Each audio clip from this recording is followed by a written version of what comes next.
Petrol, diesel आणि सीएनजीच्या किमती बघून राधाने इलेक्ट्रिक व्हेकल खरेदी करण्याचा निर्णय घेतला आहे।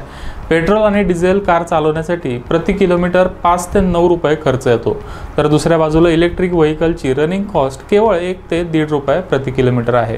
म्हणूनच लोक सध्या इलेक्ट्रिक व्हेकलला पसंती देत आहेत। मागच्या वर्षीच्या तुलनेत यावर्षी इलेक्ट्रिक गाड्यांच्या विक्रीत दुप्पट वाढ होण्याची शक्यता आहे। रस्ते वाहतूक आणि महामार्ग मंत्रालयाने दिलेल्या माहितीनुसार 2023च्या पहिल्या त्रैमासिकात भारतात ईव्हीच्या विक्रीने 10 लाखाचा ऐतिहासिक टप्पा पार केला आहे। 2023 मध्ये देशातील एकूण वाहन विक्रीत ईव्हीचा वाटा 6.4% आहे। इतर लोकांप्रमाणे राधाने सगळा विचार करून ईव्ही खरेदी करण्याचा निर्णय घेतला आहे। तिने व्यवस्थित रिसर्च करून टाटा कंपनीची ईव्ही खरेदी करण्याचा निर्णय घेतला, पण आता गाडीची डिलिव्हरी घ्यायच्या आधी तिला कार इन्शुरन्स खरेदी करावा लागणार आहे।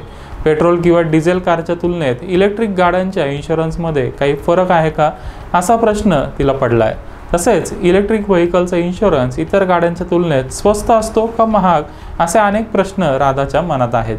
चला तर मग या प्रश्नांचे उत्तर जाणून घेऊया।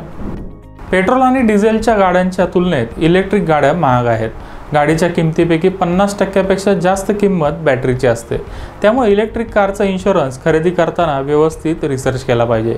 इतर गाड्यांप्रमाणे ईव्हीसाठी ग्राहकांनी शक्यतो कॉम्प्रिहेन्सिव्ह इन्शुरन्स खरेदी करावा, असं मत बजाज जनरल इन्शुरन्सचे मोटर डिस्ट्रीब्युशनचे प्रमुख सुभाशिष मुजुमदार यांनी व्यक्त केलं आहे। तसेच या पॉलिसीसोबत ग्राहकांनी रायडर्सची माहिती घ्यावी आणि गरजेनुसार रायडरची निवड करावी, असा सल्ला सुभाशिष मुजुमदार यांनी दिला आहे। काही गाड्यांमध्ये बॅटरीची किंमत गाडीच्या किमतीच्या 60% जास्त असते। पूर आला किंवा मुसळधार पाऊस पडला तर बॅटरी खराब होण्याचा धोका सर्वाधिक असतो। जर बॅटरीमध्ये मोठा दोष निर्माण झाला तर दुरुस्तीची शक्यताही कमी असते। नवीन बॅटरी विकत घेण्यासाठी लाखो रुपये खर्च होतात आणि दुरुस्तीसाठी अनेकदा नवीन वाहन खरेदी करण्याइतकाच खर्च येऊ शकतो। त्यामुळे बॅटरीसाठी पुरेसा इन्शुरन्स असणं अतिशय महत्त्वाचं आहे। कार जशी जुनी होईल तसं तिची किंमत कमी होत जाते। डेप्रिसिएशनच्या मदतीने दरवर्षी गाडीची किंमत काढता येते, मात्र इलेक्ट्रिकल व्हेकल इंडस्ट्री अजून विकसित होतीये। ईव्हीची रिसेल व्हॅल्यू आणि मेंटेनन्ससाठी लागणारा खर्च याबद्दल अजून पुरेशी माहिती उपलब्ध नाहीये। त्यामुळे नंतर ईव्ही मोटर इन्शुरन्सचा प्रीमियम किती कमी होईल याचा अंदाज लावता येत नाही।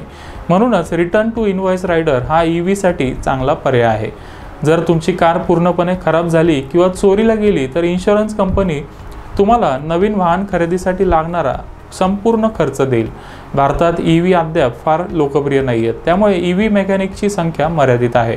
तुमची ईव्ही खराब झाली किंवा बॅटरी डिस्चार्ज झाली तर तुम्ही मोठ्या संकटात सापडू शकता।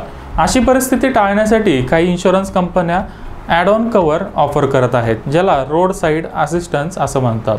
मोठ्या समस्या टाळण्यासाठी तुम्ही या रायडरला तुमच्या पॉलिसीमध्ये समाविष्ट करू शकता। काही विमा कंपन्या बेस पॉलिसीमध्येच प्रमुख ॲड ऑन देत आहेत। वेगवेगळ्या रायडर्स घेण्यापेक्षा अशा पॉलिसी कमी पैशात खरेदी करता येतील। ईव्ही चार्ज करण्यासाठी बरेच लोक घरात चार्जिंगची सुविधा करून घेतात।